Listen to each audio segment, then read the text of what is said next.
Welcome to the Cooldown Room with your host, Skye Upshaw, an F1 podcast where we talk all things Formula.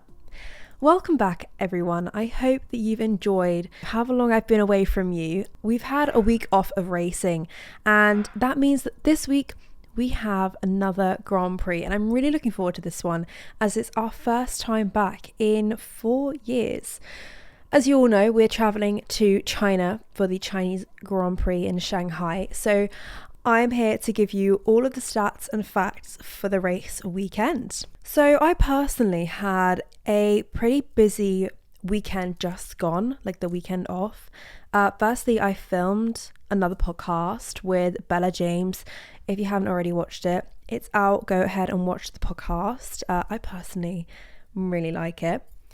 But had such fun meeting Bella, and we ended up going to the P1 live show on Sunday in London. I'm sure most of you know the P1 podcast with Matt and Tommy, which is the F1 podcast. I've been listening to it for, a long time. Probably as long as I've had this podcast. So a fair few months. And yeah, Bella gave me the opportunity to join her for the show, and it was amazing. We got to meet some really lovely people, and we got to meet Matt and Tommy, which was such fun. They're so lovely. The show itself was such fun. Like, I didn't really know what to expect going into it. It was like a live podcast, I was thinking like it's gonna be really good because it's P1, but I really wasn't sure what to expect. But it was so like engaging for the audience. Like, as an audience member, I felt like, I don't know, I was part of the show in a weird way. It was so good. So when they go ahead, hopefully very soon, and have another show, I really recommend that you go and watch it because, yeah, it was very good. So I hope to be there at their next one. Enough of that. Let's move on to all the stats and facts ready for this weekend. So as you all know, we are heading to China. We're heading to Shanghai for the Chinese Grand Prix. We're going to the Shanghai International Circuit for round 5 of the 2024 F1 season. And this weekend is a sprint race weekend, which is our first sprint race of the season. So this is going to be really interesting. There is a little bit of talk and confusion actually on why F1 have decided to make this Grand Prix the sprint race Grand Prix, because we have a slightly new setup for the sprint race weekends. I will chat about that a little bit more later on, but the sprint race specifically for this one basically means that the teams and drivers will only have one opportunity to have a 1-hour practice session before the qualifying and the races begin. Seeing that we haven't been to the track in 4 years, we actually have 4 drivers who have never been to the track to race with F1. We have 3 drivers who have only raced at the track with F1 once. And we have a couple like new teams, new team principals, of course. I mean, we haven't been 4 years and they only have 1 hour to see what their cars are going to be like in this.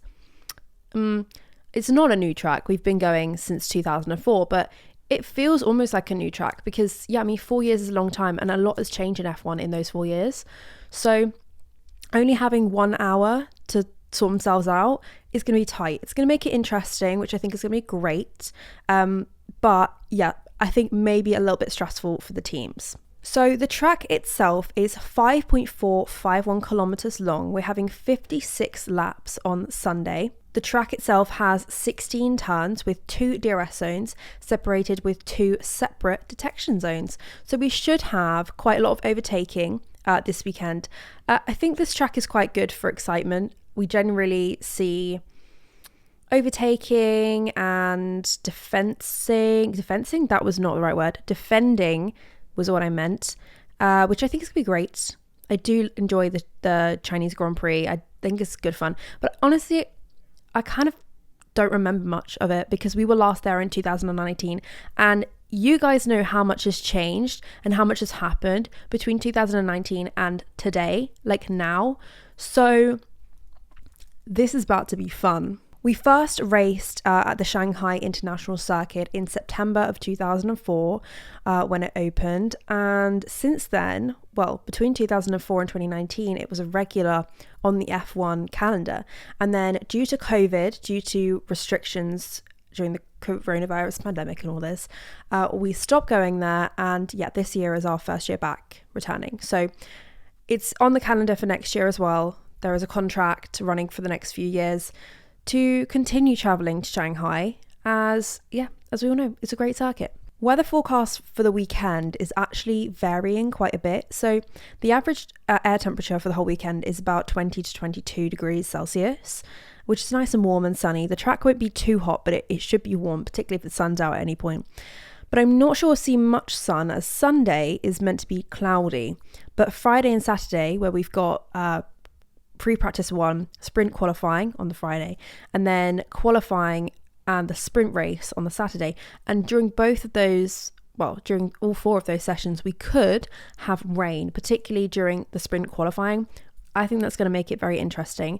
We haven't had much rain. Am I right in saying we haven't had any rain during any races this year? We haven't been on wets or intermediates this year. So if we could get a little bit of rainy action, that could be slightly interesting, I think. The schedule for the weekend with the new sprint race layout, sprint,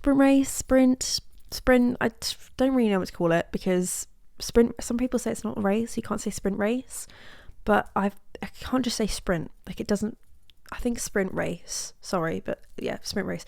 The new sprint race schedule for the weekends goes like this. Okay, Friday, we have the free practice 1. We start off the whole weekend with 1 hour of free practice. Then later in the day on Friday, we go ahead and have the sprint qualifying. On Saturday, we start off the day with the sprint race. And then later in the day, we have the normal qualifying for the race on Sunday. This weekend, for anyone in the UK or in Europe, it's not a really early morning start, but in the UK, the race is at 8 o'clock in the morning.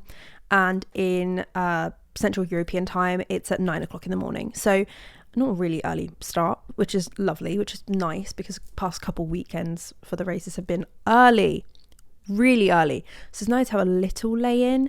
Though I say that, both the free practice 1 and the sprint race are both running half an hour separate, but 4 o'clock in the morning. Yeah, so that's in the UK, so 5 o'clock in Central European time. So will I be watching that live? Probably not. I just won't turn my phone on and I'll watch it at like 7 o'clock in the morning. Anyway, yeah, the tyres for the weekend, we're using the C2 for hard, the C3 for mediums, and the C4 for softs. Predicted pole time for this weekend is difficult to tell you because we haven't been in 4 years and the cars have changed a lot. But I'm going to say that it's going to be between a 1:30 and a 1:29 for the pole position qualifying lap. Let's run through the lap records for this track. The lap record set during a Grand Prix is a 1 minute 32.238 seconds. That is held by Michael Schumacher in his Ferrari of 2004. The fastest lap set during a qualifying race is a 1 minute 31.095, and that is set by Sebastian Vettel, also in a Ferrari of 2018. And a quick fun fact about Ferrari at this track: Ferrari actually have the most podium finishes with 13 in total. So could we have a 14th podium finish from Ferrari this weekend? Who knows? I think the chances are looking good. I mean, Carlos has performed incredibly. Charles has also performed absolutely incredibly. Like, they're both really going for it. But I think Ferrari could go really well around this track because seeing in the past they've done really well, and yeah, as they say, they're just doing really well at the moment, and that's great to see. I think start of the season they're already doing well in the Constructors' Championship. They're not miles away from Red Bull, and I think that, yeah, that's good because it keeps everyone really fighting in the beginning, because Max Verstappen, though I still have, I still 100% he's going to win the championship this year, but to keep the fighting to keep the fighting going a little bit longer this year would be such good fun. I think having Ferrari maybe trying their luck, seeing how close they can get to the championship, constructors championship points and all this. Some more facts about this race this weekend. Firstly, this is Zhou Guanyu's home race. Of course, we're in China, this is his home. He has never actually raced within F1 in China, in his hometown, so this is such an exciting weekend for him. It's his first time racing in F1 at his home race, and I think he's going to get so much love and support, and I can only hope but for the best for him. That didn't make any sense. I only hope for the best result for him, because he really deserves it this weekend. I mean, any of their home races, they deserve it, but yeah, this is Joe's first, so yeah, really crossing fingers for that state car. I just hope that it gets through. I hope that he keeps it all nice and safe, and and if we're lucky, he could grab one of those lovely points to have a points finish. Who knows? The track layout, which I think is really interesting, it's quite identifiable, and I really enjoy the track. Like, I say I enjoy the track like I drive it. I don't drive it. I don't even do sim racing, so I wouldn't know. But from a viewer watching the F1 and watching races at this track, I really like the track. I think it's full of excitement. It actually has one of the longest straights at 1.2 kilometers between turn 13 and 14. So that part of the track is, of course, very fast and promotes a lot of overtaking, as it's a DRS zone and it has its own separate detection zone just beforehand. So we could see some overtaking going on between 13 and 14 on that straight. But the track layout was actually inspired by the Chinese character symbol Shang. So if you look up the symbol, also here on the screen, if you're watching this podcast, it looks like the track. You can actually identify that it does look like the track, and it's a symbol within the Chinese language, and it's called Shang. And if you didn't know, Shanghai means Shang as well, so it's all very related. Shang in English basically means above or up, which I think is really nice. Like, it's just up there. Shanghai, the track, what's the word I'm trying to find? It all connects. That's what I'm going for. It all connects quite nicely, which I think is just a really nice fact to know. And here's a little funny one. During Red Bull's first ever victory in 2009, they won at the Chinese Grand Prix, and they'd never won before. During the podium, the British national anthem was played for the team's anthem. And of course, the team, though they are based in the UK, they are a company built and made in Austria. So we now listen to the Austrian Grand Prix. We now listen to the Austrian national anthem. But for some reason, whoever was in charge that day in China in 2009, they messed it up and played the British national anthem, Red Bull. So that was, I'm sure, a memorable first ever victory for Red Bull and the whole team, and Sebastian Vettel, who took that victory. And another one is Lewis Hamilton is the most successful driver in Shanghai by quite a long way.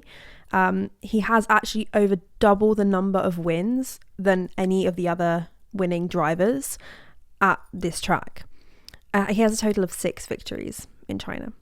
Mercedes also carry the most wins as a team within Shanghai. They are all won by Lewis Hamilton. Of course, they have 6 victories as well. So I mentioned earlier that some of the drivers have not driven with F1 in China before. The 4 drivers who have never driven there, I'm sure you guys can guess them. They are the newest to the grid.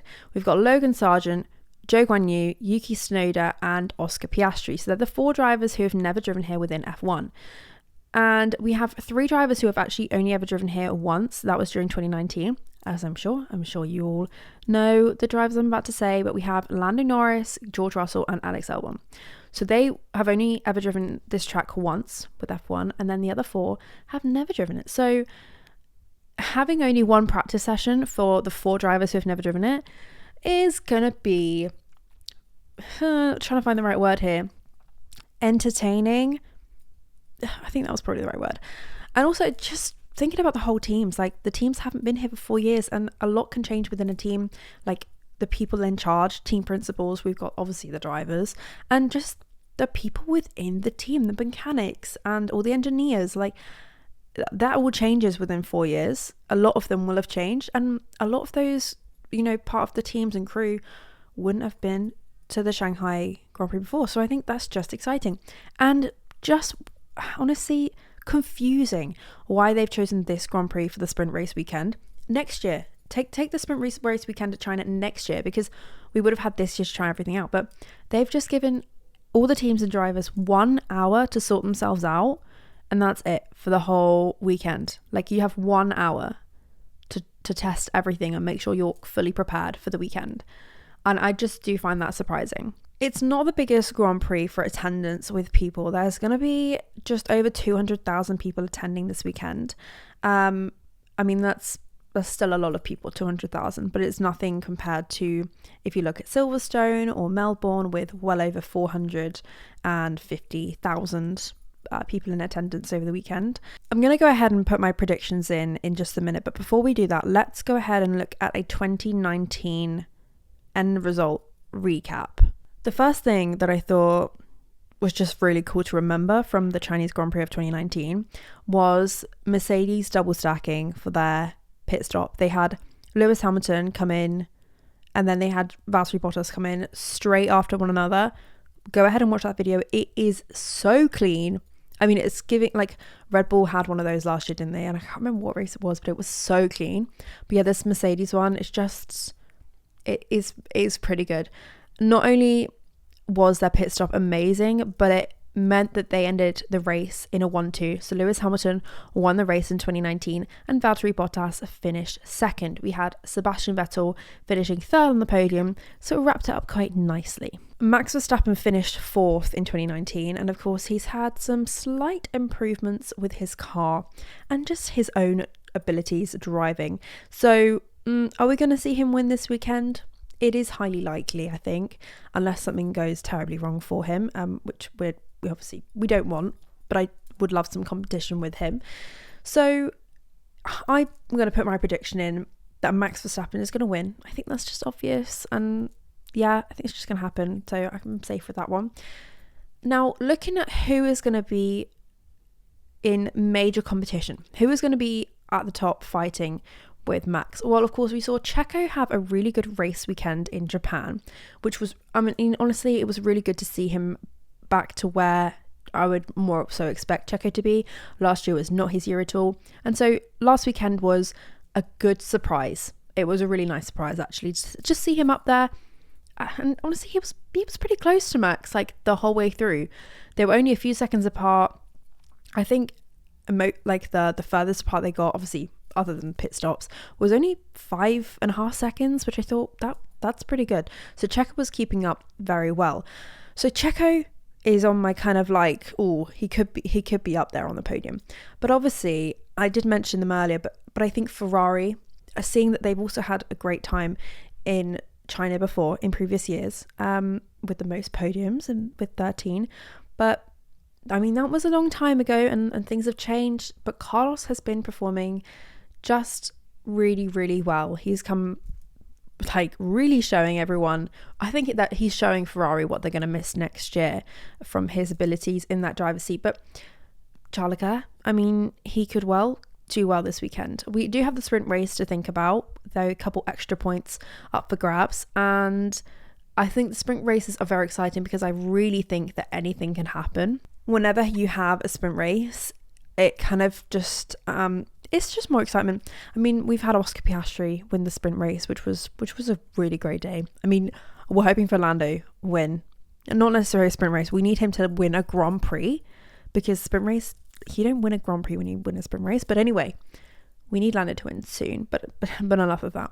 If we look at McLaren, they could do well at this track. It could suit their car. They've got some.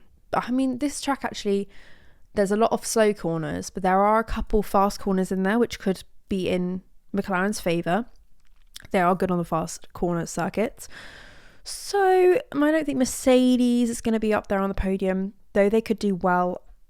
I say that they could do well. I'm thinking, I don't know if they'll get to top 5, but they could prove me mega wrong on that one. So, okay, I'm going to lock in Max Verstappen wins the Grand Prix, Carlos Sainz comes second, and Sergio Perez comes third. As a bonus to that, I'm going to say that Charles Leclerc finishes fourth, and I'm going to say that Oscar Piastri finishes 5th. That, well, we're going to find out how I do with that one, because we haven't been to this track in 4 years. So remember that when I'm wrong, okay? Just, I don't have last year to go off of. I think that's everything you need to know about the race this weekend. I hope you go ahead and enjoy it, because I'm looking forward to it. I think it's a great track, and also we get some great content when we're in places like China. It brings out creativity with maybe some helmets that we could definitely get a Zhou Guanyu like custom helmet design for this weekend.